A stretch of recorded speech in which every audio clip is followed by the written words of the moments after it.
So we've done the Zoom Seder tutorial. We've learned what to eat on Passover and all the rest of the 8 days. Yesterday we learned hilariously how to sing all the Passover Seder songs, kind of embarrassingly for me. And now I think we need to get to sort of like the emotional, the spiritual, just sort of ways to make this Seder, which is obviously going to be different from all other Seders, haha, meaningful to us. And we've been trying to get at that in a bunch of different ways.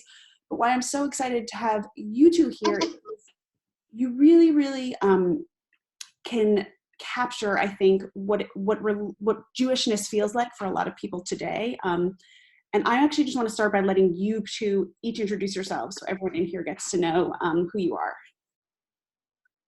Awesome.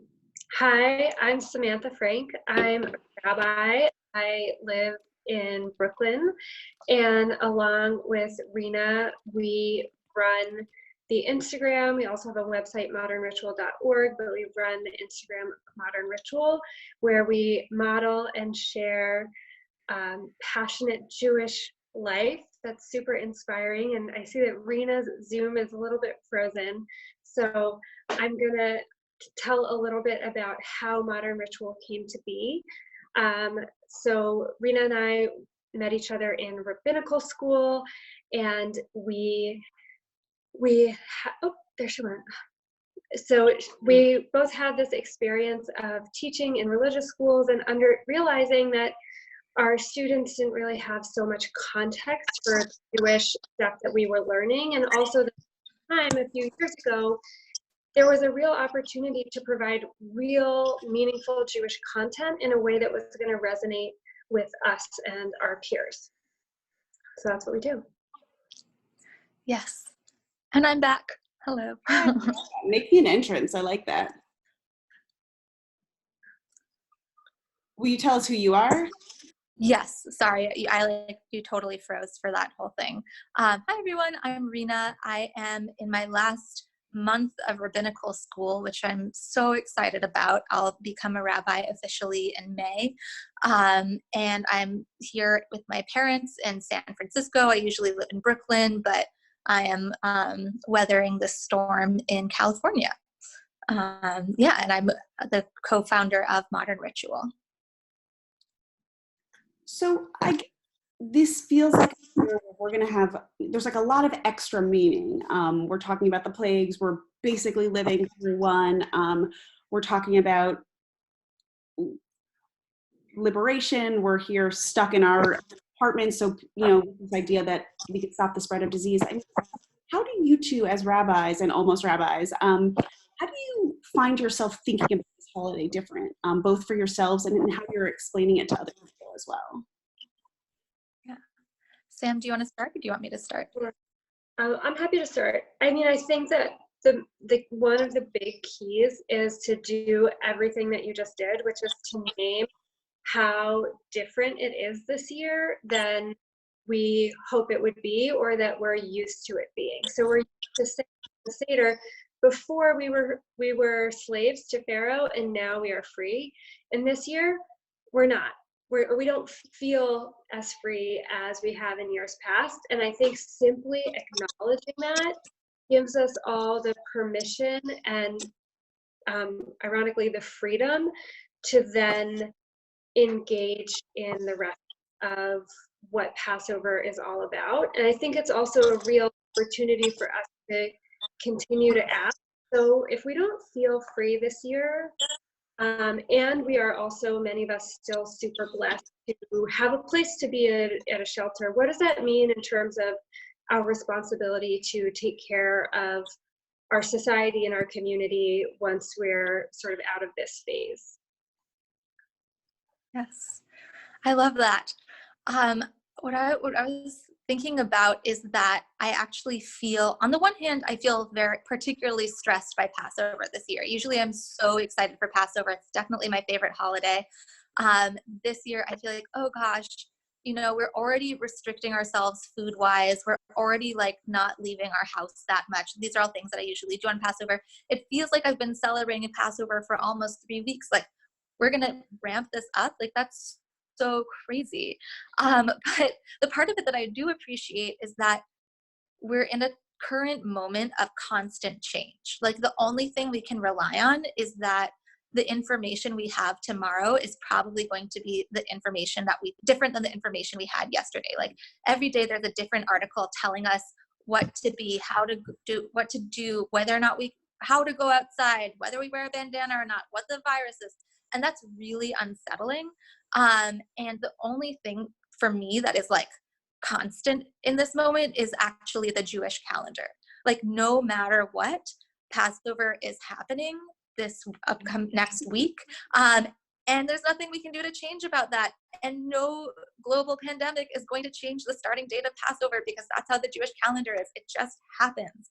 And what we do is we choose how we respond to it and how we celebrate it. And there's so much power in our hands to be creative and to kind of hold that balance, that unsteadiness and that sense of steadiness in how we celebrate Passover, and really lean into this year to respond to the moment and to celebrate in a different way. And it's oddly empowering too, right? I was never planning on hosting a Seder this year, and now I actually get to think about what I want to serve at my Seder for two, and for the cat, who, as you can see, is just, hanging around eating whatever he can get. But, what do I want to put on my Seder plate? Obviously not everything's available. Improvise, and I almost think there's a bit of freedom to say in really leaning into that. And so are you hearing from, you guys have a ton of Instagram followers, and it's a lot of people who might not necessarily find themselves in a synagogue or really have found you guys as their rabbis, their virtual rabbis. What are you hearing from them? Are you hearing questions from people that you weren't expecting? Are you sort of surprised by anything that you're hearing? I think the biggest thing that we've heard is like a real sadness around not being able to celebrate in the way that we wanted. I think this is particularly true for people who are converting, or people who maybe have converted but their families don't celebrate or observe Passover, or people who simply are not able to get the groceries that they would like to in order to serve what they would like to. And that's really giving us this opportunity to, I think, Passover every year, Rena was reminding me of this the other day, is about making it real for us. It's always supposed to be a holiday of creativity.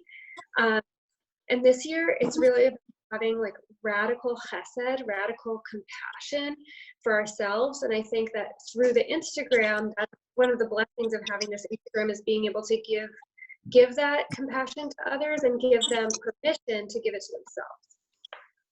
And so you guys writing about a concept on your Instagram called spiritual chametz. Can you tell us a little bit about what that is? Yeah. I would just start by saying that chametz always has kind of is a representation of an external representation of what we're trying to achieve internally.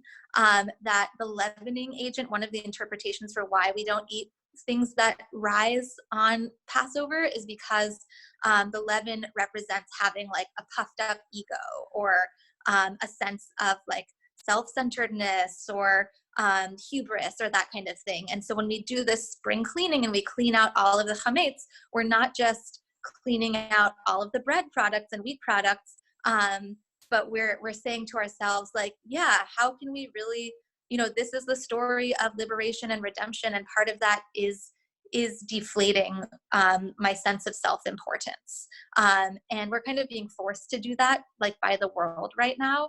But thinking about, like, what does chametz represent for us this year? It doesn't have to necessarily be an ego. It can be like the thing that you want to clean out for the spring, for the upcoming, it's a Jewish New Year.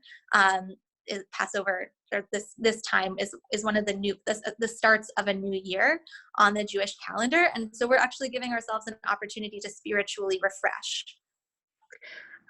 I'll just jump in. Passover is typically like not on the list of my favorite holidays, but the high holidays, so Rosh Hashanah and Yom Kippur, really are really high on my list. So for me, thinking about spiritual chametz, thinking about what what can I let go of from my life? What routines can I just, like, they're not serving me, but I just happen to do them. What can I let go of in a way that's really similar to Rosh Hashanah? And for me, that reminder that Judaism has these New Years has actually been really cool and a new way for me to connect to the holiday than I have years past. So something we were actually talking about on our Unorthodox Passover episode, which came out yesterday, I would encourage everyone to listen to because it was pulled together from our home studios. You're looking at my home studio, and it was just something I'm really proud of. But this idea that there are going to be so many more Seders this year. Sorry, Cat's getting bored. He wants to go outside. So many more Seders this year than there would normally be. And so I'm wondering, what do we do now with all these people who do feel, like, I am confident that a lot of people are going to come out of this Passover feeling empowered about their own Judaism, feeling agency, feeling authenticity in the way they want to observe. What do they do then, right? They've done this Seder, they've done it on their own, they Zoom with their family. Where do they go from there? This is actually like one of it's so strange. Jewish tradition is about being in person. It's about a group of 10 people is what enables us to really, really pray. It's about showing up for each other at weddings and at funerals. And right now we are being forced to not be in the same physical place. But the flip side of that is that every Friday night, there's hundreds of synagogues that are live streaming their services. And so I would say, like, if this is a time that you're feeling really, really proud of your Judaism and your Jewish, what you're able to do, this is a time to, like, connect, share that with your family, share that, like, look, you can light Shabbat candles over Zoom together all the time. Maybe you want to learn more and sort of see what the different synagogues are doing without having to travel. This is like the best time. I could go to synagogue in California from Brooklyn, and maybe, like, what's 6 p.m. in California is easier for me, 9 p.m., but then my day is actually done. Maybe it's flipped, but I think that it's a time to sort of get connected digitally, and also just keep sharing with your friends that excitement that you're feeling. Just because we can't be together physically doesn't mean that the connection isn't still possible. Yeah. And I would just add, hold on to that knowledge that, like, you are perfectly capable of being an authentic Jewish leader in your, it doesn't even, like, leader feels like a weighted word, but like an authentic Jewish observing Jew in your life. Like, this is your, I think this is true all the time, but, like, if this is what people need in order to just say, like, yeah, you say that blessing, you stumble over those Hebrew words, do not worry about whether you're doing it right or not. Do not worry about the pronunciation. Just freaking say them and own it and be like, yeah, this is my thing that I'm doing, and then take that with you when you are with your friends, when you are with your family, when you are at synagogue or whatever, and try not to be over clouded by those questions of, like, am I doing this right? Am I enough? Am I, just, that you can do it. And the Seder is actually designed for you to do it. Like, it's not designed for a rabbi to do it for you. You're supposed to, really be the authoritative person in this moment, no matter what's happening in the world. That's part of the Seder, is that you are telling the story in your way. And so if you can just, like, carry that with you, if that's, like, one of the things that we get out of this moment, that's amazing. It's like the ultimate DIY holiday. Yes. Yeah. And to the point that, like, you created Unorthodox and called it Unorthodox, Jewish authenticity lives within each and every single one of us. It doesn't live within one group of Jews. So just to hold on to whatever that feeling is when you're experiencing that Seder, you're leading it, that it is authentic to you, that is what it is to be Jewish, and it doesn't have to be on the holiday that you are leading it for you to feel like, oh, I'm doing this right. There are so many ways to do Judaism right, and there are really few ways to do it wrong. And so you guys have been talking about in your posts embracing the idea of good enough. Can you tell us a little bit about what you mean by that? So I will start. So I am in Brooklyn. I do not have a beautiful Seder plate that's labeled with a place for each item. Like my Seder plate this year is just going to be a regular dinner plate, and I'm going to have to draw some of the things, and like that's going to be good enough for me.